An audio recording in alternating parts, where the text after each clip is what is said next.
그 점수가 잘 나왔으면 좋을 텐데 좀 안 나왔어도 요게 소중한 경험이다 생각하시면서 분발하는 계기로 삼으시고, 그 다음에 그 학습하는 내용에 있어서도 꼼꼼히 좀 공부해 두시면 앞으로 점수 올리는데 많이 도움이 되겠다, 이런 생각을 해봅니다.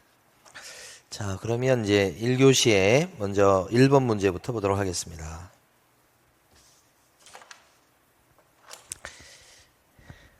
시험지가 크네요. 자, 1번 문제부터. 용어에 대한 얘기가 처음 나왔습니다. 용어. 옳은 걸 몽땅 고르세요. 그랬습니다. 기억번은 공인중개사 자격증 갖고 있는데 개업 공인중개사에 고용이 되어 중개 업무를 보조활동을 하고 있습니다. 자격증 가지고 보조활동을 해도 소공에 포함되죠. 그래서 맞는 얘기요. 중개 업무를 하든 보조 업무를 하든 자격증을 갖고 하면 소공에 포함되겠다, 이런 얘기고, 니은번은 등록하지 않은 자인데 그럴지라도 보수를 받고 중개하는 것을 직업적으로 했다, 그렇게 되면 중개업에 해당한다고 할 수 있겠습니다. 다만 이제 등록을 안 하고 했기 때문에 무등록 중개업자로 처벌은 받겠죠. 그래서 일단 중개업에는 해당된다고. 자, 디귿번 같은 경우는 임목에 대해서 저당권 설정에 관한 행위를 알선했다 그러면 이것은 중개 대상물에 해당되니까 중개에도 해당이 되겠죠. 네. 근데 리얼번에 보면 중개 대상물을 거래 당사자 간에 교환하는 행위는 그랬습니다. 이 교환을 알선했을 때는 중개가 되지만 교환하는 행위 자체는 중개가 될 수 없어요. 교환하는 행위를 알선해야 중개입니다. 근데 알선이란 말이 빠져 있잖아요, 지금. 그래서 리얼번이 틀린 겁니다. 그래서 기억, 니은, 디귿이 답이고 5번이고, 요것을 좀 확대하는 게 없나 싶어가지고.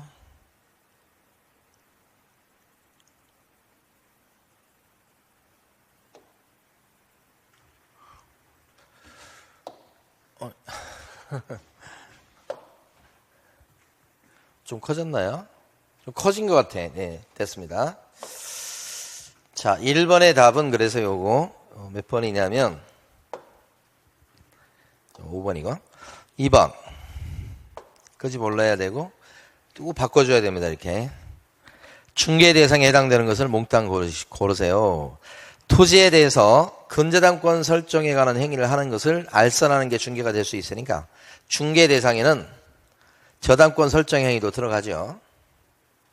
그 다음에 특정 동호수에 대해서 수분양자가 선정된 장차 건축될 아파트, 보통 아파트 분양권 얘기하죠. 중개상물 될 수 있죠. 그래서 얘도 들어가고, 경매 절차에서 낙찰을 받은 아파트, 낙찰을 이미 받아서 낙찰 받은 사람 꽤 됐어요. 그러면 팔아먹거나 세를 놓을 수 있으니까 중개상물 되죠. 중개상물 될 수 있다, 중개 대상이 될 수 있는 그런 권리다, 이런 뜻이에요. 얘도 미등기 상태지만 건물로 볼 수 있죠. 기둥, 지붕, 주벽을 갖췄으니까. 얘도 건물, 중개상물. 그러나 요 마지막에 나와 있는 요 재산적 가치는 중개 대상물이라고 볼 수 없죠. 기억, 니은, 디귿, 리얼이니까 답이 4번이 되겠고.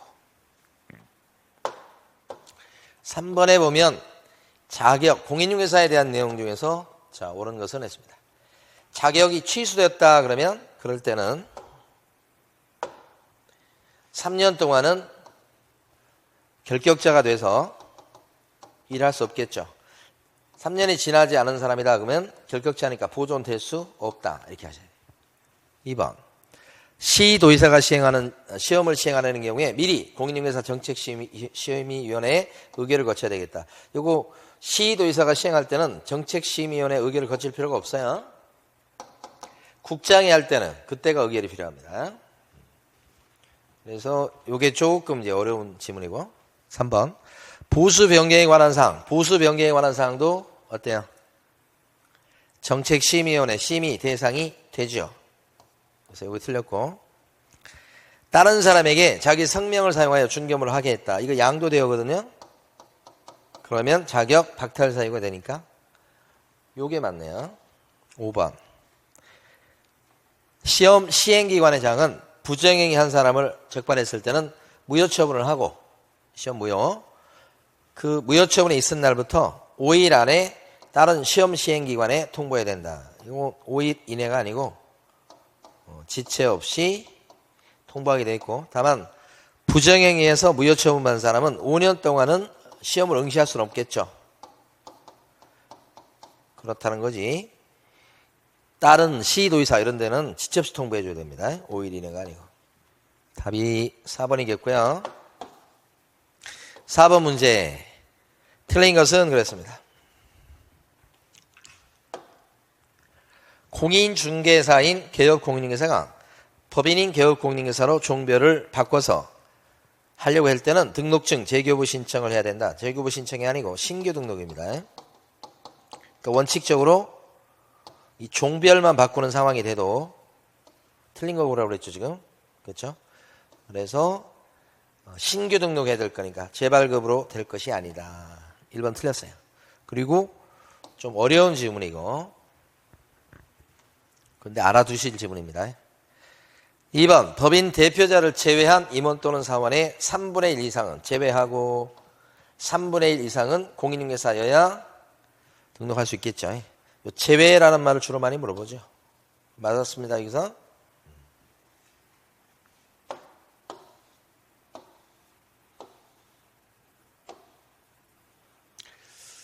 그 다음에 3번 상법상 주식회사가 개설 등록하려면 공인중개사 아닌 임원도 임원이기 때문에 실무교육을 받아야 된다. 맞죠?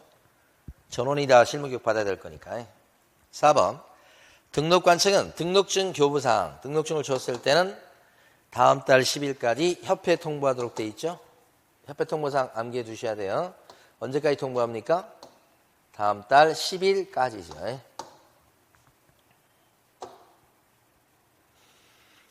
5번 등록관청은 종별에 따라 등록을 하고 개설 등록 신청을 받은 때부터 7일 안에 등록했다고 서면 통지하게 되어 있습니다. 등록의 통지는 며칠 이내 합니까? 7일. 서면 통지하게 되어 있죠.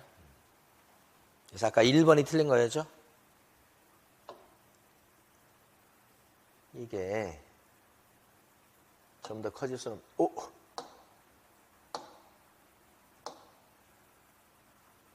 아까보다는 좀 커졌어요. 네. 자, 5번 가시겠습니다. 등록 결격 사유에 해당하지 않는 자를 골라라. 이렇게 했는데, 혼인했지만 미성년자는 결격자 맞죠? 이렇게 표시하시고, 않는 자를 골라라 이겁니다.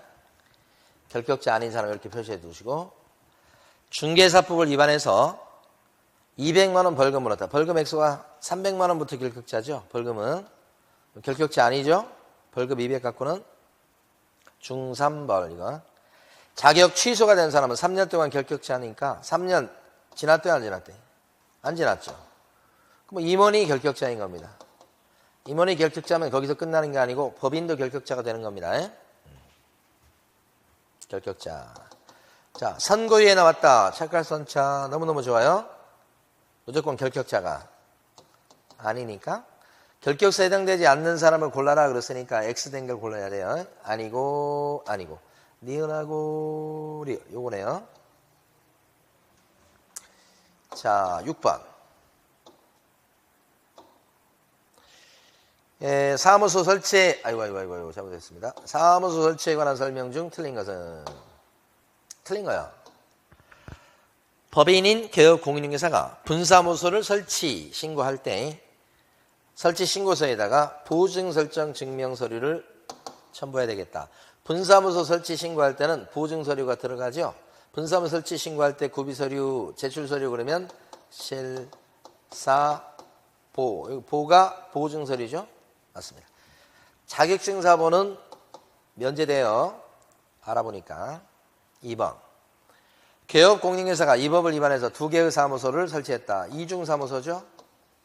일단은 절등치예요, 임등치예요? 임등치. 등록 취소할 수 있다. 3번. 천막이나 이동용 위한 임시 중개 시설물 설치했다. 이랬을 때는 임등치입니다. 얘도 이것처럼. 그러면서 1학년 일반이다. 형사처벌. 1학년 일반짜리니까 얘가 맞죠? 아, 틀린 거라고 그랬죠? 2번이 틀린 거고. 4번. 다른 법의 규정에 따라서 중개를 할 수 있는 법인. 이게 특수법인이죠. 그게 분사무소 책임자는 공인중개사가 아니어도 되겠다. 아니어도 되죠. 지역농협 같은 거. 그 다음에 업무정지 기간 중에 있는 개업 공인중개사인데 영업정지 기간 중에 다른 개업 공인중개사와 중개사무실을 공동으로 쓸 수는 없겠죠. 영업정지 기간 중에는 공동 사용을 못하게 하죠. 답은 2번. 7번. 사무소 이전입니다. 틀린 것은 등록관청 관할구역 내든 외든 이전했을 때는 이전한 날부터 10일 안에 신고하십시오. 맞죠? 2번. 관련 서류를 송부해 줄 것을 요청받은 종전의 등록관청은 송부해 주게 되어 있는 서류가 우리 암기할 때는 4가지 있었죠. 대신 중학교 1학년으로 송부해라. 등록대장, 등록신청 서류, 진행 중인 행정처분 서류, 최근 1년간 받은 행정처분 서류. 3년간 행정처분 서류가 아니고 1년간이죠. 그래서 요게 틀렸습니다. 3번. 개업 공인중개사는 사무소를 등록관청 관할지역 외의 지역으로 이전했을 때는 이전한 날부터 10일 안에 이전 후 등록관청에 이전 사실을 신고해야 되겠다. 관할구역 외의 지역으로 이전했을 때는 이전한 날부터 10일 안에 이전 후 등록관청에 신고하는 거 맞죠? 여기를 물어본 거네요. 4번. 중개사무소를 등록관청 관할구역 내로 이전했을 때입니다. 이러면 등록증을 재발급하는 방법이 2가지죠. 2가지. 기재사항 변경이 있고 등록증 재교부가 있고. 여기 보면 등록증에 변경사항만을 적어서 교부할 수도 있겠습니다. 내니까요. 내, 왜 이거에 따라 막 이게 틀려지죠? 5번. 분사무소를 등록관청 관할구역 외의 지역으로 이전한 경우에 분사무소입니다. 이전 신고를 받은 등록관청은 이게 주된 사무소 지체 없이 그 분사무소에 이전 전 및 이전 후에 소재지를 관할하는 시정군수구청장한테 이를 갖다가 알려줘야 되겠다. 2군데 다 통보합니다. 이전 전 및 이전 후 2군데 다 통보. 이렇게. 틀린 건 몇 번이냐면 2번. 자, 8번 같습니다. 표시광고네요. 틀린 것은 자, 모니터링 기관은 기본 모니터링 업무를 수행했을 때 기본과 수시가 있죠. 기본 모니터링 업무를 수행했을 때 이 결과 보고서는 언제까지 됩니까? 기본 모니터링은 분기별로 하다 보니까 분기가 종료한 때부터 모니터링 업무를 완료한 날부터 15일 안에 국장한테 제출하는데 15일이 아니고 기본 모니터링은 언제요? 30일 이내. 또 사실은 결과 보고서인데 업무를 완료한 때부터 날부터가 아니고 그 수시로 하는 게 아니기 때문에 이것도 분기 마지막 날부터 30일 안에 국장한테 제출하게 되어 있습니다. 정기적으로 하는 게 돼서 그렇습니다. 그 다음에 2번 등록하지 않은 공인중개사입니다. 그러면 시험에서 참 잘 나오는데 뭐가 잘 나오냐면 등록하지 않았다 이렇게 됐으니까 개공은 아닌데 자격증이 있다고 나오죠. 그러면 공인중개사이긴 합니다. 이런 뜻이야. 이 표현이 잘 나와요. 부동산 중개란 명칭을 사용했을 때 부동산 중개란 명칭은 개공일 때 등록된 개공일 때나 쓸 수 있는데 그걸 등록 안 된 사람이 쓰면 법 위반이죠. 그렇게 되면 1학년 일반으로 처벌받고 관청은 그 명칭이 사용된 간판에 대해서는 철거 명령을 내릴 수 있다. 누가요? 등록관청이. 맞네요. 그 다음에 3번. 개업공인중개사 아닌 자가 중개라는 명칭을 썼다. 아닌 자가 쓰게 되면 어떻게 돼요? 1학년 일반이다. 이거 같은 얘기네요. 4번. 공인중개사인 개업공인중개사가 관련 법령에 따른 5개 광고물을 설치할 때 5개 광고물이 이제 간판입니다. 등록증에 표기된 등록번호를 간판에다가 표기할 의무는 끝을 잘 보셔야 돼요. 없으니까 맞는 게 돼요. 그럼 5개 광고물에 표기해야 될 것은 한 개밖에 없죠. 5개 광고물에 표기할 건 한 개가 뭐예요? 성명. 누구의 성명?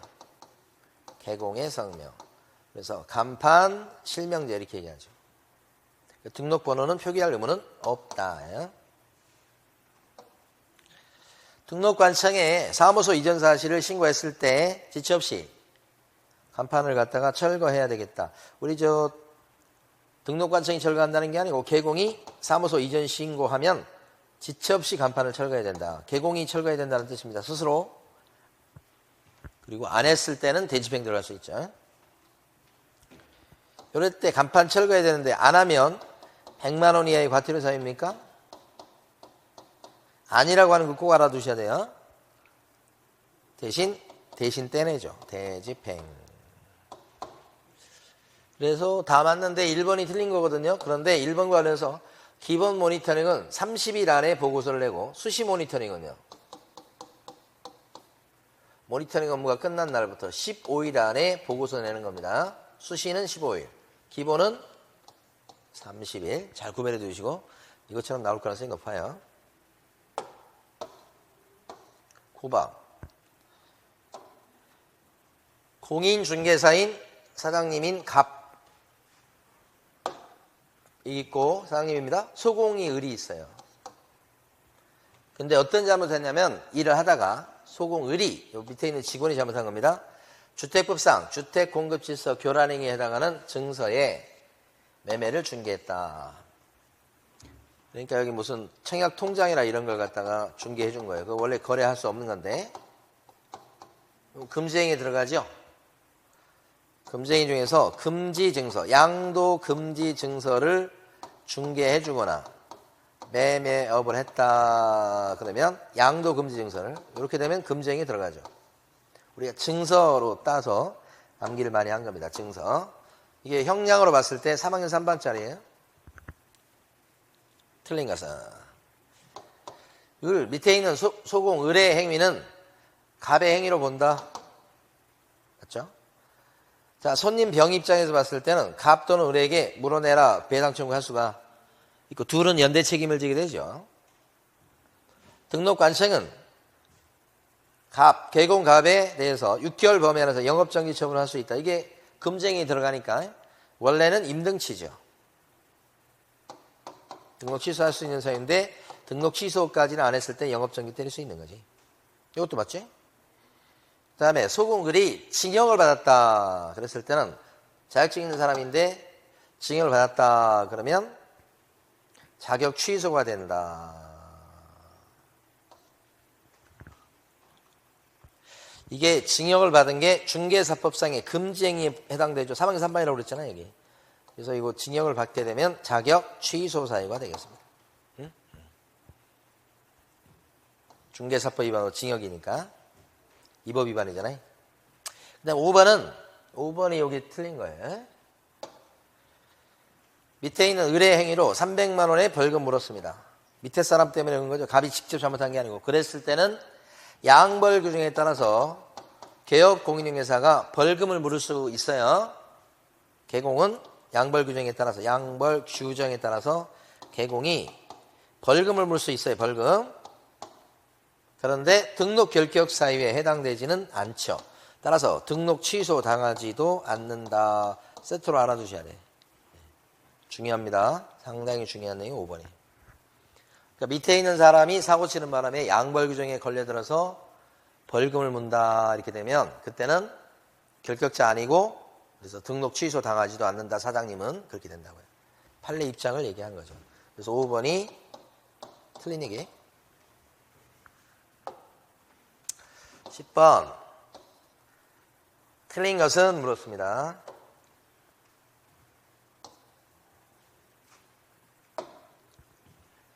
개업 공인중개사가 휴업신고를 하지 않았을 때 휴업신고 안 한 죄는 백과 쉽죠. 자, 2번. 개업공인중개사가 출산했을 때는 임신, 출산, 이건 부득이한 사유가 인정돼서 6개월을 넘게도 휴업할 수가 있는 거고. 쉽죠? 3번. 개업공인중개사가 휴업기간에 변경 신고할 적에는 휴업기간을 연장한 신고가 되겠죠, 주로. 등록증을 변경신고서에 첨부해갖고 제출해야 된다. 변경신고나 재개신고할 때는 등록증을 첨부할 수가 없죠. 등록증 첨부 못하죠. 없으니까 재개나 변경신고할 때는 그 전에 휴업신고 해놨던 사람이 되기 때문에 등록증 안 갖고 있잖아요. 그래서 변경이나 재개신고할 때 등록증 첨부한다 그러면 X. 얘가 답이네. 4번. 관할 세무서장이 부가가시세법 시행령 13조 5항에 따라서 세무서에 휴업신고서를 넣은 겁니다. 그러면 세무서장은 그 신고서를 받아서 등록관청에 송고를 해주게 돼 있고 구청에 또는 시청에 그러면 중개사법상의 휴업신고서가 제출된 것으로 보게 됩니다. 따로 구청, 시청 갈 필요 없다 이런 얘기죠. 원스톱 처리죠. 그러니까 세무서 가서 이렇게 내면 세무서에서 송부하게 돼 있고 그러면 구청이나 시청 가서 중개사법상의 휴업신고를 따로 할 필요 없다 이런 뜻이죠. 5번. 법인인 개업공인중개사의 분사무소를 없애고자 합니다. 그때는 신고 확인서 요것을 첨부해서 등록관청에 미리 신고해야 됩니다. 분사무소에 대한 폐업신고도 어디 가서 합니까? 등록관청에 가서 하시는 겁니다. 그때는 등록증을 갖고 갈 게 아니고 설치신고 확인서 이렇게. 일반 중개계약서에 작성 요청을 해서 표준서식인 일반 중개계약서를 작성할 때 일반 중개계약서에 기재할 사항 요거 4가지가 있죠. 우리가 이거 암기할 때 일반인들은 이 아이의 수준이 위험하다고 합니다. 이렇게. 일반인들은 이 아이의 수준이 위험하다고 합니다. 예정금액, 중개보수 및 실배금액, 중개보수, 예정금액, 중개보수, 준수해야 될 사항, 위치하고 규모죠. 위치하고 규모, 예정가격, 이거 없죠. 준수사항. 자, 니은번 빼고 다 들어가는 거. 자, 그 다음에 12번 가시겠습니다. 전속 중개계약을 묻고 있네요.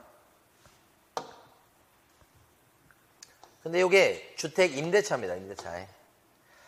요 7일 안에 옳은 거라고 그래서 7일 안에 일간신문에 중개대상물에 대한 정보를 공개해야 되고 여기 보니까 거래정보망에 가입하지 않았다고 전제가 딱 돼 있네요. 그러면 일간신문을 공개해야지. 그리고 나서 지체 없이 공개한 내용을 문서로 손님한테 통지해 줘야 되겠다. 맞죠? 이거 틀린가 싶었는데 이게 여기 있잖아요. 2번. 중개대상물의 거래 가격과 공시가를 공개해야 되겠다. 여기서는 공개해야 될 게 거래 예정 금액하고 공시가는 아니에요. 왜죠? 임대차니까. 임대차는 공시가를 공개할 수도 있고 안 할 수도 있으니까 공개해야만 한다 그러면 이건 또 틀리죠. 거래 가격이라고 안 하고 거래 예정 금액이라고 그래요. 공개할 건. 두 가지 다 틀렸다고 봐야죠. 그 다음에 3번. 전속 중개계약의 유효기간 내에 스스로 발견한 사람하고 계약을 해버릴 수 있는데 그랬을 때는 의뢰인은 중개보수에 해당하는 금액의 위약금이 아니고 50% 범위 내에서 실제 쓴 비용을 지급해야 되겠죠. 이렇게. 그러니까 50%에 해당하는 여기 틀렸죠 또. 4번. 의뢰인의 중개 대상물에 대한 정보의 비공개 요청에도 불구하고 공개했을 때는 비공개하라고 공개하지 말라고 때는 공개해버렸어. 청개구리 정신으로. 이랬을 때는 과태료 정도가 아니고 임등치입니다. 임등치. 등록 취소 할 수 있겠다 이렇게 되죠. 5번. 유효기간에 대해서 당사자 간에 약정이 있을 때는 약정이 따르는 거죠. 약정이 있는 경우에도 3개월이다 이러면 안 되지. 약정한 기간 6개월, 1년이 유효기간이 되는 거예요. 3개월 되는 게 아니고. 13번. 확인 설명에 관한 설명 중 틀린 것은 그렇게 했고. 틀린 거 오라고 그랬는데 1번 지문이 유명한 판례입니다. 중개사는 설명해야 될 중개사항물에 권리관계가 있어. 확인 설명사항 중에 권리관계 있잖아요. 근데 그 권리관계는 권리자에 관한 사항도 설명사항에 포함되죠. 그래서 소유자가 홍길동이에요. 설명해줘야 됩니까? 네. 이름 알려줘야 됩니까? 네. 앞에 있는 사람한테 얘기하는 거니까. 권리자에 관한 사항도 포함된다. 중요해요. 2번. 당의 중개인이란 소속 공인중개사가 있을 적에는 확인 설명서에는 개업 공인중개사와 소속 공인중개사가 함께 서명도 하고 날인도 해야 되겠다. 이거 맞는 얘기네. 같이 해야 되겠죠. 3번. 중개사는 중개 완성되어 계약서를 작성한 때는 확인 설명서를 작성해서 거래 당사자한테 주고 5년간 보존해야 되겠다. 확인 설명서를 작성해서 당사자한테 주고 5년간 보존해야 되겠다. 확인 설명서를 써서 주고. 확인 설명서 보존 기간은 몇 년이야? 3년. 4번. 매도 의뢰인이 중개사항물의 상태에 관한 자료 요구에 불응했을 때는 좀 자료 달라고 할 수 있죠. 매도 의뢰인 쪽에 한다는 것도 알아두셔야 돼요. 근데 반드시 그거는 의무가 있는 건 아니기 때문에 불응할 수도 있겠어요. 그러면 그 사실을 매수 또는 임차 의뢰인한테 얘기하고 확인 설명서에 착실하게 적어줘야 되겠다. 이때는 설명도 하고 플러스 기재도 해야 되는 거예요. 맞죠? 5번. 여기 틀린 거네, 그래서요. 5번. 예전 금액에 대한 중개 보수 및 실배 금액과 산출 내역은 확인 설명 사항에 해당이 되죠. 그러니까 확인 설명 사항에만 나오는 대표적인 거 확수, 취조, 암기해 두셔야 돼요. 취득 관련 조세도 설명해야 되고 중개 보수도 설명해야 된다 이거지. 보수. 틀린 건 3번이네요. 14번. 비주거용 건축물에 대한 확인 설명서 이렇게 나왔습니다. 비주거용 건축물이라고 하는 것은 이제 상가나 공장 같은 거 얘기합니다. 옳은 것을 골라라. 자, 이런 유형의 문제가 출제가 됐는데, 이 기출문제 같습니다. 이 문제는. 근데, 비주거용이다 그러면 여러분들, 조금 어려운, 아직 뭐 이렇게 자세하게 다룬 내용은 아닌데, 자, 보시면, 주거용에 대한 확인 설명서가 있고, 비주거용에 대한 확인 설명서가 있고 그래요. 그 다음에 토지가 있고, 임목이나 광업재단, 공장재단 이런 게 있단 말이에요. 그래서 4가지 양식이 있단 말이에요. 이렇게. 그런데 가만히 보면 이 환경 조건이 있잖아요. 환경 조건. 여기 나오지만 환경 조건은 주거용 건축물에 대한 확인 설명서에만 적었습니다. 여기는 없어요. 나머지는 지금 우리 묻고 있는 건 요거죠. 비주거용일 때는 묻고 있잖아요. 그 다음에 비선호시설이라고 혐오시설이 있어요. 여기 지금 나오죠. 장례식장 같은 거. 비선호시설은 주거용하고 토지에 있어요. 이게 없어요. 암기하셔야 돼요. 그 다음에 입지조건. 입지조건은 거의 다 있어요. 이렇게. 근데 임목이나 광업재단, 공장재단에 대한 확인 설명서에만 없어요. 그 다음에 공법상 규제도 어떻게 돼요? 거의 다 있는데 여기만 없죠. 일단 이런 것들을 암기를 해두셔야 돼요. 암기 안 하고 이거 맞출 수가 없어요. 상식으로. 그 다음에 뭘 또 암기하셔야 되냐면 모든 확인 설명서에 공통기재사항이 있어요. 공통기재사항. 어떤 확인 설명서 양식이 됐든 간에 다 나오는 거. 공통기재사항이 6개인가 있어요.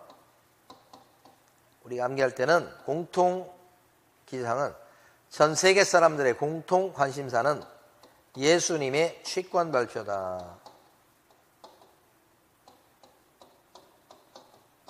이렇게 어떤 양식이 됐든 다 나오는 것이다. 이런 뜻이 되길 텐데 예전 금액, 중개보수, 취득 관련 조세 요거잖아요. 취득 관련 조세는 모든 확인 설명서에 다 나오는 거예요. 권리관계, 실제 권리관계. 실제 권리관계는 등기부에 안 나타나는 권리관계. 요거죠. 그 다음에 대상 물건의 표시, 뭐 이런 거. 그래서 공통기재사항은 그랬는데, 공통기재사항 이렇게 해서 파란 거 요 6개예요. 그러면, 여기서 이 문제가 되게 어려운 거예요. 쉬운 문제가 아니에요. 여러 개를 생각해야 돼. 이걸 다 알고 있어야 된다는 얘기예요. 그 다음에 더 나가서 또 알고 있어야 될 것은 뭐냐면, 기본 확인사항이 뭐냐, 세부 확인사항이 뭐냐, 이것도 알고 계셔야 돼. 그래서 세부 확인사항에 들어가는 것은 자료를 요구할 수 있는 거, 이거 얘기하죠. 그래서 실제 권리관계나 내 외부 시설물의 상태나 벽면, 바닥면, 도배나 환경 조건이나 이런 것들이 세부 확인사항에 들어갑니다. 그러면 문제를 이제 풀어봐요. 봐봐요. 비선호 시설은 어떻습니까? 비선호 시설은 요거잖아요. 그 비주거용 건축물에 대해서는 적는 게 없죠. 그러니까 이것은 적는 게 없으니까 자체가 틀린 거예요. 환경 조건 어떻습니까? 이 비주거용일 때 환경 조건은 없죠. X죠. 비선호 시설도 X죠. 얘도 이거 환경 조건인데 비주거용 건축물일 때 이게 적는 게 없잖아요. 얘도 없어. 얘도 없어. 그러니까 두 개는 틀린 거예요. 근데 취득시 부담할 조세의 종류와 세율은 어떻습니까? 공통이죠. 그러니까 비주거용이지만 적죠.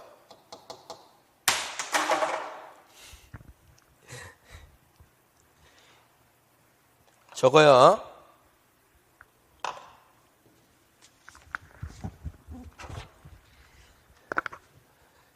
분필을 떨어뜨렸어요.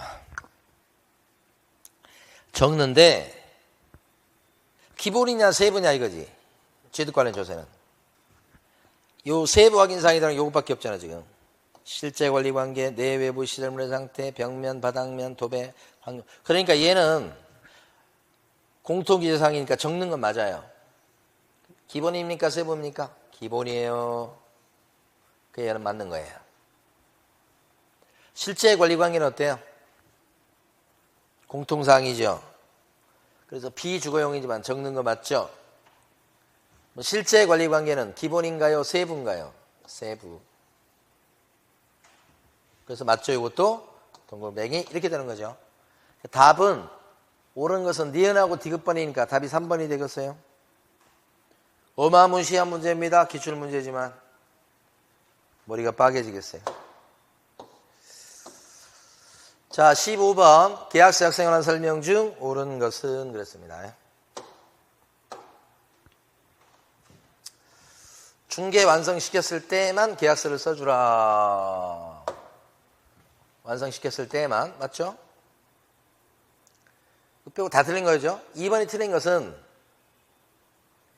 이 거래계약서에는 표준서식이 정해져 있다고요? 없어요. 3번 확인설명서 교부일자는 필수 기재사항에 해당하죠. 이렇게. 3번 공인연자문서 센터에 보관시켰다 그랬을 때는 따로 계약서를 보존할 필요가 없으니까 땡. 5번 서로 다른 둘 이상의 계약서, 이중계약서를 작성했을 때 누가요? 개공이. 그랬을 때는 임등치예요. 과태료 정도가 아니고 임등치, 등록 취소하거나 영업정지 때릴 수 있는 사유. 오케이. 이것도 틀렸으니까 맞는 건 저 위에 1번밖에 없어요. 자, 16번. 연결이 틀린 거. 16번 문제는 좀 난이도가 있는 거예요, 여러분. 기간 만료로 인해서 재설정할 때는 기간 만료일까지 재설정하시라. 틀린 거 오리라고 그랬는데 맞죠? 근데 손해배상금이 지급돼서 재설정할 때는 15일 내 재설정하죠. 아, 2번 안 했네. 사무소를 다른 사람의 중개행위 장소로 제공했다. 사무실을 갖다 제공하는 것은 개업공인회사가 배상 책임을 져야 될 그런 행위에 들어가죠. 개공이 배상 책임을 지게 되면 협회에서도 공제금을 지급을 해야 되겠죠. 사고 터진 거니까 이거 맞고. 3번은 손해배상금을 공제금을 지급했다고. 협회에 공제계약을 했으니까. 공제 이게 전제가 돼요. 거기서 주었을 때는 부족하게 된 금액을 보전하는 게 아니고 15일 내에 보증보험이나 공제나 공탁으로 재설정하셔야 되지. 재설정이지 무슨 모자란 금액 채워놓는다 이것은 공탁했을 때나 얘기입니다. 이건 공탁이 아니고 뭐 했어요? 공제. 되게 어려운 거예요. 상여상. 이게 틀린 거예요. 요게 전제가 되는 거예요. 요게 공제. 공탁, 요거 부족한 금액을 보전한다는 건 언제만 나오는 거라고요? 공탁. 그 다음에 4번. 중개 완성됐을 때는 손님한테 보장 내용을 설명해야 되는데 그게 보장기간 1년짜리냐 2년짜리냐 보장금액 2억이냐 4억이냐 보증기관 그 주소 이런 거예요. 그리고 원래 공제제도는 여기 보험의 성질을 띱니다. 오케이. 자, 그 다음에 17번입니다. 금제에 관한 설명이 옳은 것은 대부분 틀렸다는 얘기네. 매매업은 어떻게? 금지행위다. 오케이. 그 끝에 바꿔놓은 거예요. 탈세 등 관계법령을 위반할 목적으로 보존 등기 또는 이전 등기 되지 않은 부동산에 부동산 매매를 중개하는 등 투기 조장 행위를 했다. 투기 조장 행위입니다. 미등기 전매 알선하고 그러면 사망 산반이죠. 그러니까 벌금으로 쳤을 때 1,500을 물릴 수도 있겠다. 이거 맞는 거예요, 근데 이거. 원래 사망유산반이지만 벌금을 물리면 최고 3,000까지 물릴 수 있으니까 1,500을 벌금 물렸다. 잘했다. 이렇게 하는 거지. 3번. 최근 시험에 나왔던 거죠. 직접 거래했다. 그러면 사망유산반짜리 금지행위죠. 그런데 그게 문제가 아니고 그때 직접 거래를 금지한 규정 자체의 성격은 효력 규정이다. 단속 규정이다. 단순한 단속 규정이다. 직접 거래를 통해서 계약을 체결했을 때 계약의 효력이 무효까지 되는 것은 아니다. 효력 규정까지 되는 것은 아니다. 단속 규정이다. 처벌받을 뿐이다. 4번. 정당한 사유 없이 개업 공인중개사 등의 중개 대상물에 대한 정당한 표시 광고 행위를 방해했다. 방해했다. 이렇게 해서 암기했던 겁니다. 정당한 표시 광고를 방해했다. 그랬을 때는 요거 7가지 교란 행위에 들어가죠. 그래서 요 7가지 교란행위 들어가니까 포상금 일러 바치면 지급 대상 위반 행위에 해당하지요. 7가지 교란행위는 일러 바치면 포상금 받을 수 있습니다. 그게 7가지 교란행위 들어갑니다. 4번 같은 거 잘 봐주셔야 돼요. 5번. 개설 등록하지 않고 중개업을 영위하는 자인 사실을 뻔히 알면서도 그를 통해 갖고 중개 의뢰받거나 이렇게 하면 이건 금지행위에 들어가죠. 금지행위에 들어가지만 교란행위입니까? 아닙니까? 맞아요. 교란행위에 들어갑니다. 그러니까 이제는 금지행위도 전부 다 교란행위에 들어갑니다. 교란행위 범위가 훨씬 넓어요. 그 교란행위 중에 금지행위 들어갑니다. 근데 금지행위 중에 포상이 걸려있는 금지행위는 금지행위라고 다 포상이 걸린 게 아니고 금지행위에서 7가지 교란행위만 포상이 걸린 거예요. 그러니까 여기서 신고센터 신고사항에 해당을 합니다. 그러니까 해당되지 않는다가 틀렸어. 무슨 얘기냐면 교란행위다. 좀 어렵네. 이게 금지행위 여러분. 이렇게 하지 말고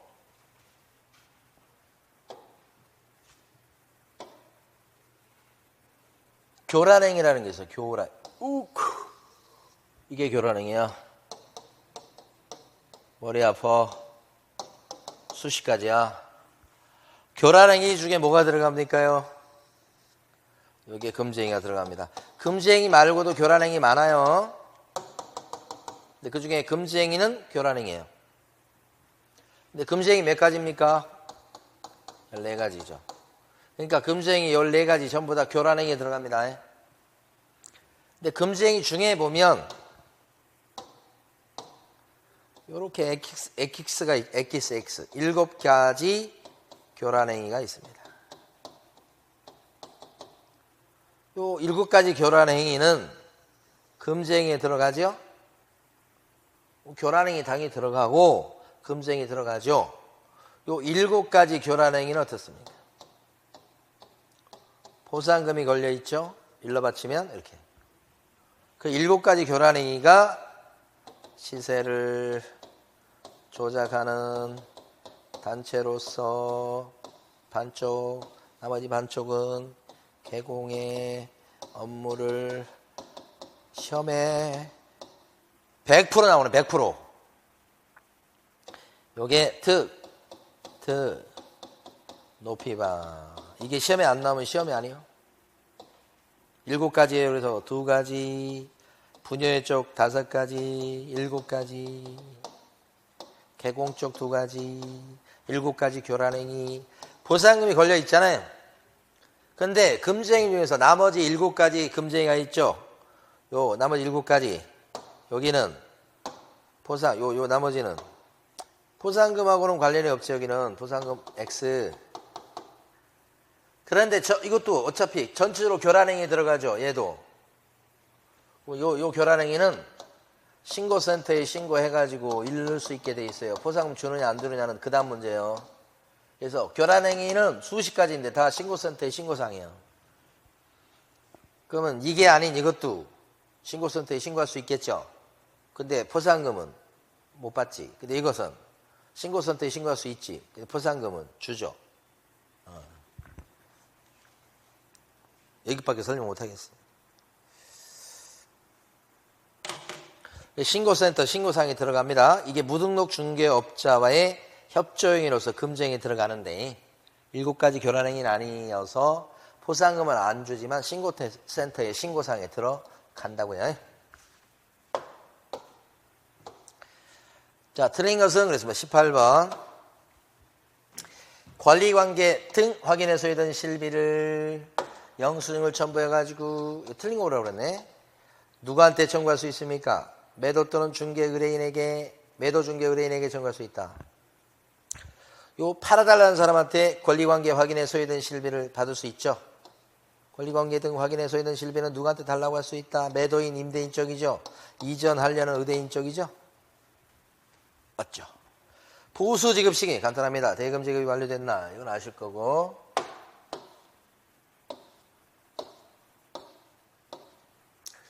주택 외 중개 대상 물건에 대한 보수는 왜입니다. 예? 국토교통부령으로 한도가 정해지죠. 각각 받는다. 맞지. 4번이 틀렸네. 중도금의 일부만 납부된 아파트 분양권의 매매를 중개했을 때 보수는 총 분양 대금과 프리미엄을 합친 금액이다. 이거 틀렸지? 총 분양 대금이 아니고 실제 그때까지 납입한 금액 플러스 프리미엄 이렇게 되지. 그러니까 이거 대신에 이렇게 실제 납입한 금액 플러스 프리미엄 이게 바로 뭐가 돼요? 거래 금액이 되는 거예요. 총 분양 대금에다가 프리미엄 이게 아니고 그리고 총 분양 대금에다가 아니 실제 납입한 금액에다가 프리미엄 합친 요걸 갖다가 표현할 때 뭐라고 불러요? 총 대금이라고 표현하죠. 총 대금이란 말과 총 분양 대금은 같은 말이 아니에요. 요게 거래 금액이 돼요. 총 대금이 총 분양 대금에다 P 더한 게 아니고. 아따 진짜 걱정돼. 아니 총 대금이 거래 금액이야. 중개보수 계산하면 거래 금액이 나와야 여기다 요율 곱할 거 아니에요. 그러면 분양권일 때는 총 대금이 거래 금액이야. 그럼 총 대금이 뭐냐? 그러면 실제 그때까지 납입한 금액 플러스 프리미엄 요게 총 대금이야. 이거예요, 이거. 그러면 이거랑 총 분양 대금이 같냐 이 말이야. 틀리지. 냈든 안 됐든 분양반은 분양가인데 분양가 이거 같지 않잖아. 그러면 총 분양 대금이 거래 금액이다 그러면 거짓말이지. 총 분양 대금에다가 P를 더한 요게 거래 금액이다. 그것도 거짓말이지. 아시겠어요? 이것도 더 이상 설명을 못해 이제. 자, 그 다음에 이건가? 오케이. 5번은 중개대상물 소재지, 주택 소재지하고 사무소 소재지가 달랐을 때 사무실 따라가야 되는데 사무실 따라갔네. 맞네. 틀린 거 4번. 19번. 20분까지 하고 쉬었다 할게요.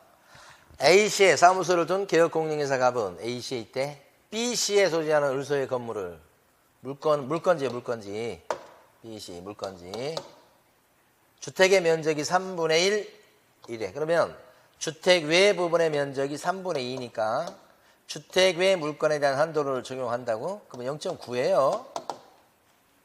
주택 면적이 3분의 1밖에 안 되니까.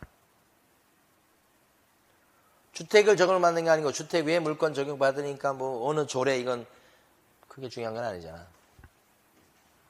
요 0.9로 이미 첫 번째 결론이 났어요. 두 번째, 매매 계약이면서 동시에 임대차야. 매매하면서 동시에 임대차가 이루어졌을 때는 매매 한 건만 받는다가 2번이야. 그 두 가지 물어보는 거잖아요. 면적 가지고 이게 0.9가 적용됩니다. 두 번째, 이것은 매매 한 건 받는 겁니다. 그러니까 이건 아무 소용없어요. 이건 신경 쓸 것도 없어. 조례가 적용돼야 안 돼요, 이거. X야, X 조례가 왜 적용돼? 주택 외인데 3분의 2가 주택 외 부분인데 그러면 이것도 적용이 없지. 이것만 갖고 하면 돼. 이렇게 쉬운 문제가 없어. 3억이죠. 주택 외니까 0.9라고 그랬죠. 0.9면 얼마가 돼요? 3, 9, 27, 270이죠. 근데 자기들끼리 약속하기를 얼마나 약속했어? 합의 250이죠. 그럼 250 받는 거예요. 근데 병한테만 받는 걸 물어봤으니 한쪽을 얘기했으니까 250이 정답인 거죠. 됐습니까? 약정한 게 있을 때는. 근데 약정을 이걸 400을 했다 그러면 어떻게 돼? 미친 거지. 400을 했다 그러면 270. 오케이? 250 했으니까 답이 250 되는 거예요. 자, 20번. 옆에 관한 설명 중 틀린 것은 간단히. 틀린 거 없어, 1번.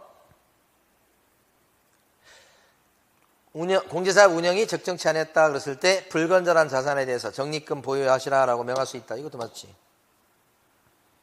그 다음에 3번. 연구에서 이런 업무 해. 4번. 국장의 요청이 있을 때는 금감원장이 가서 막 드립다 조사할 수 있어. 5번. 틀렸죠. 회계연도가 종료할 때부터 언제까지 운용실적을 공표하시라. 3개월 이내. 공시죠. 30일 이내가 아니고 3개월 내 공시. 그래서 5번 틀린 거예요? 네. 자, 쉬었다가 나머지 보겠습니다.